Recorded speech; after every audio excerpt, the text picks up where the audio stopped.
En manchette cette semaine, plusieurs sujets qui s'adressent à vous, chers élèves. On commence avec les mardis chill ainsi que les vendredis cool musique à la cafétéria. Visite d'un joueur des Alouettes, un joueur mystère. Également, Mme Savaria et M. Louis T. Nous parlerons du mois de l'autisme. Par la suite, le comité environnement passera un petit message. Nous vous parlerons également d'une activité sportive golf. Et nous avons aussi un message de la bibliothèque. Donc, M. Régis et Mme Jeannette vous offrent quelque chose à la bibliothèque.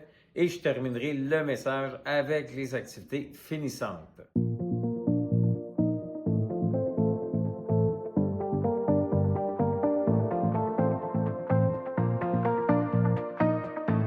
Alors, c'est mardi le 8 avril prochain que nous aurons la visite d'un joueur des Alouettes de Montréal. Ce joueur demeure mystère pour le moment, mais ce qu'il faut noter, c'est que ça s'adresse seulement pour les élèves de deuxième cycle, donc il sera à l'auditorium à la P4.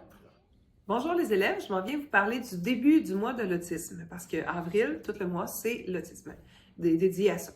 Donc, le jeudi 3 avril sera une journée couleur spéciale pour l'autisme. Donc, vous pouvez porter des chandails aux couleurs rouge, jaune, bleu ou vert, et qui sont représentatives un peu des différences qu'on peut avoir dans l'autisme. Et aussi, s'il y en a qui ont des chandails différents comme moi, bon, le chandail change à chaque année, c'est pas celui de cette année, mais si vous avez des chandails différents comme moi, comme ça, vous pouvez les porter cette journée-là aussi. Donc, jeudi le 3 avril, et à l'heure du dîner, il y aura un kiosque à la cafétéria avec plusieurs choses interactives à faire pour en apprendre sur l'autisme. Merci. On a tous déjà entendu un homme politique, un oncle, une amie utiliser la phrase suivante dans une discussion un peu trop animée. J'ai beau te le répéter plusieurs fois, on dirait que tu comprends pas. On dirait que tu es autiste. Parce que l'autisme se caractérise par des difficultés de communication ou d'interaction sociale, à différents degrés selon les individus, il serait acceptable de se moquer des personnes autistes? La réponse est évidemment non.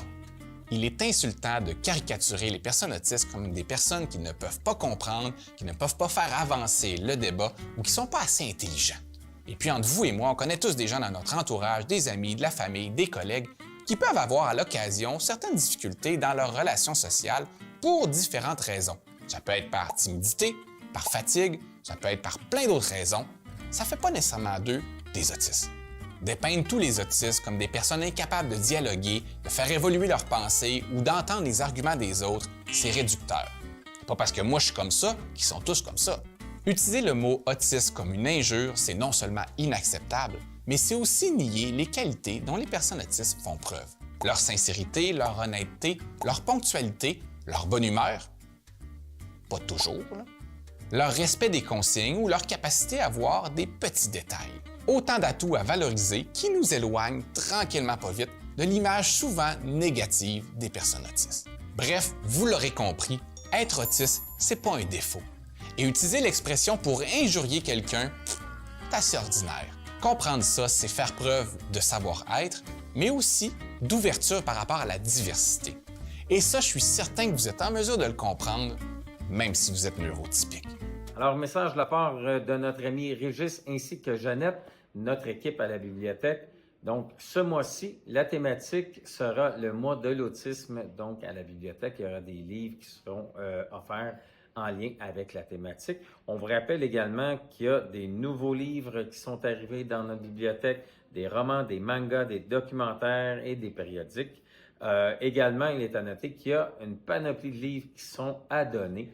Donc, si vous êtes un lecteur et que ça vous intéresse, vous devez vous présenter à la bibliothèque. Maintenant, en 2025, il y a des nouvelles résolutions.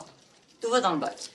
Les papiers de pâte d'ours, de Borton ou de chips vont maintenant dans le recyclage.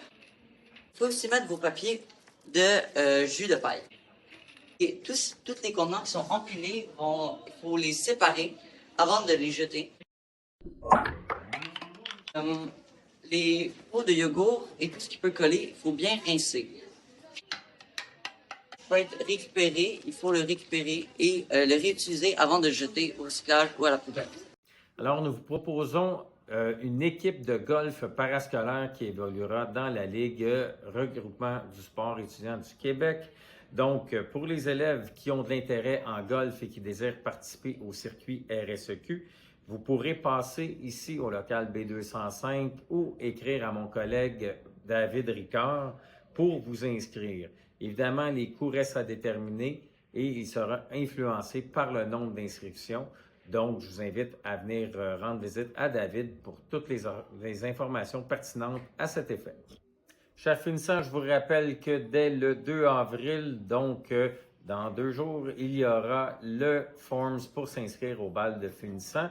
Je vous rappelle que vous avez du 2 au 18 pour vous inscrire et c'est seulement que les responsables de table qui doivent remplir le document Forms. Et par la suite, mercredi, le 23 avril, les responsables de table devront passer ici au B205 au bureau pour choisir les tables sur le plan de salle. Et c'est à ce moment que je vous remettrai les bracelets laissez-passer pour votre bal. Donc, c'est un rendez-vous à ne pas manquer. Et n'oubliez surtout pas de vous inscrire entre le 2 et le 18 avril. Et surtout, choisir votre table le 23 avril prochain.